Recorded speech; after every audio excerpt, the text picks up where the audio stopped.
సికింద్రాబాద్ ఉజ్జయిని మహంకాళి అమ్మవారికి కోపం వచ్చింది.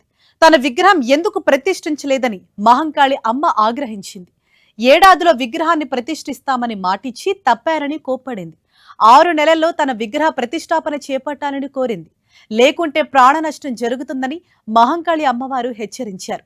తన విగ్రహం ప్రతిష్ఠించుకుంటే తన పాదాల కింద జనాన్ని నలిపేస్తానని వార్నింగ్ ఇచ్చింది. చింత చేయక తనకు చేయాల్సింది చేయాలని తెలిపింది. సికింద్రాబాద్ ఉజ్జయిని మహంకాళి బోనాల జాతరలో కీలక ఘట్టమైన రంగం కార్యక్రమం ఈ ఉదయం జరిగింది. మాతంగి స్వర్ణలత భవిష్యవాణి చెప్పారు. తాను దోసడంతా కల్పిస్తున్నా భక్తులు గోరంత కూడా పెట్టడం లేదని అమ్మవారు ఆగ్రహించారు. విగ్రహ ప్రతిష్టాపన చేస్తే భక్తులు కోరిందల్లా కొంగు బంగారం చేస్తానని అమ్మవారు పలికారు. ఆరేళ్ళు మూరేళ్ళు కప్పిని గందెళ్ళు కింద వరే సింహల మీద వరే పక్షులు పరుషాలు మద్దులు మారెళ్ళు ఇచ్చిన ఈశ్వరుడా రాసిన బ్రహ్మదేవుడా రాసిన రాత పలానా దేశపతలింగా మా బట్లు భైరవుడా.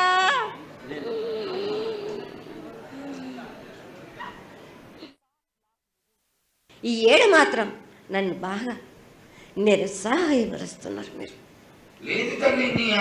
కంట తడి పెట్టేస్తున్నారు. నన్ను సడంతా నేను కల్పిస్తున్నాను. నా గోరంతా కూడా మీరు నాకు బెట్టరా బాలకం. ఓ సడంతా ఇచ్చినా గాని గోరంతా కూడా మీరు పెట్టలేకపోతే ఇట్లా బాలకం. నేను కోరిందల్లా ఒకటే కదా, నా విగ్రహ ప్రతిష్ఠ చేసినట్టయితే మీరు ప్రతి ఒక్కరికి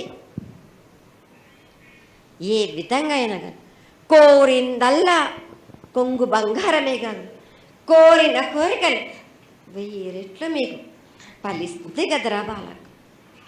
ఈ 6 మాసాలలోపు మీరు జరిపించకపోతే వాడవాడల నేను ఇప్పుడు ఎట్లు చూపిస్తున్నాను ఇంకా మించి నేను ప్రాణ నష్టం జరిపిస్తాను.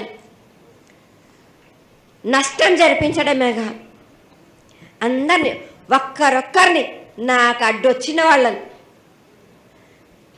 పాదాల కింద నలిపేస్తుంటే నేను ఈ 6 మాసాల లోపల నాకు జరిపించండి. నాకు 7 మీరు సంవత్సరం లోపల అన్నారు, అది కూడా జరగలేదు.